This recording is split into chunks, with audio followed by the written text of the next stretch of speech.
வணக்கங்க. இன்றைக்கி சமையலுக்கு கீரை எடுக்கலாம் வாங்க. தோட்டத்துலேருந்து கொஞ்சம் தான் இருக்குது, ஆனாலும் நமக்கு போதும், எடுத்துக்கலாம்.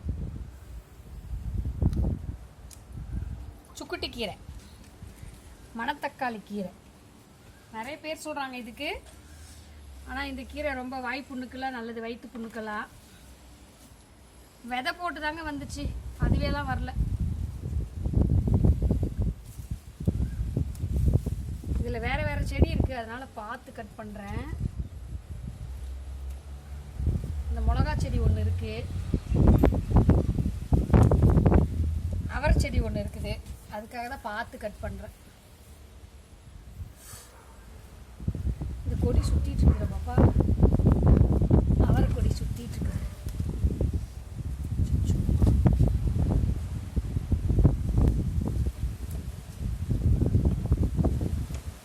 மத்தியானத்துக்கு கொஞ்சமாக ஏதாவது காரக்குழம்பு வச்சுட்டு இதை பொரியல் பண்ணிக்கலாம் இல்லைங்க, அதுக்கு தாங்க பறிக்கிறேன். கொஞ்சோண்டு சிவப்பு பொன்னாங்கண்ணி இருக்குது, அதுவும் பொரிச்சுக்கலாம்.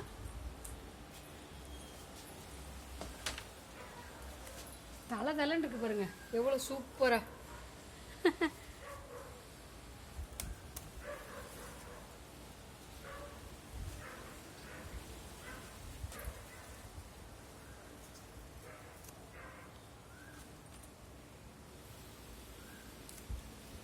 ஒரு நேரத்துக்கு தாராளமாக போதுங்க.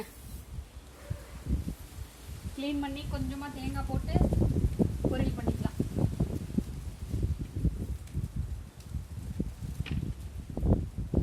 பொதுவாகவே எங்கள் எல்லாருக்குமே ரொம்ப கீரைனா ரொம்ப பிடிக்கும். எங்கள் சின்ன பாப்பாவுக்கு வேறு வாய் புண்ணு அடிக்கடி வந்துடும், அதுக்கு தாங்க இந்த கீரை போட்டு வச்சுருக்கோம். இது உருளைக்கிழங்கு எப்படி வளர்ந்துருக்கு பாருங்க, உருளைக்கிழங்கு செடி. உருளைக்கிழங்கு இது வரைக்கும் நம்ம வீட்டில் எடுத்ததில்லை, ஆனால் இப்போ நட்டு வச்சுருக்கோம். வந்துச்சுன்னா உங்களுக்கு காமிக்கிறேன்.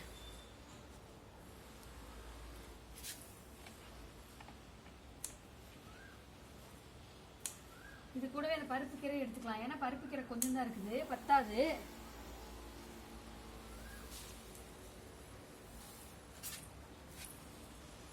பருப்பு கீரை எப்படி வளர்ந்துருக்கு பாருங்க. இது ஃபுல்லாக எடுத்துட்டு க்ளீன் பண்ணி இப்போ அந்த டப்பாவில் வச்சிடலாங்க, அங்கே நட்டுடலாம். இது சமைக்கிறதுக்கு எடுத்துட்டு இதோட காம்பெல்லாம் மட்டும் வச்சா போதுங்க, வந்துடும். இதையும் விடாமல் நான் 6 வருஷமாக வச்சிட்ருக்குறேங்க. இப்படி சமைக்கிறதுக்கு எடுத்துட்டு வேறு வேறு பக்கம் நட்டு வச்சிருவேன். எவ்வளோ கீரை பாருங்க, நம்ம சமையலுக்கு தாராளமாக போதுங்க.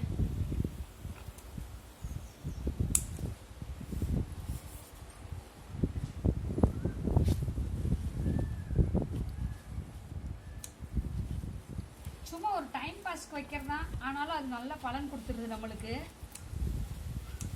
போய் இன்னைக்கு கடையில் வாங்க வேண்டிய அவசியம் இருக்காது இல்லைங்க. பாருங்க எவ்வளோ கீரை பாருங்க.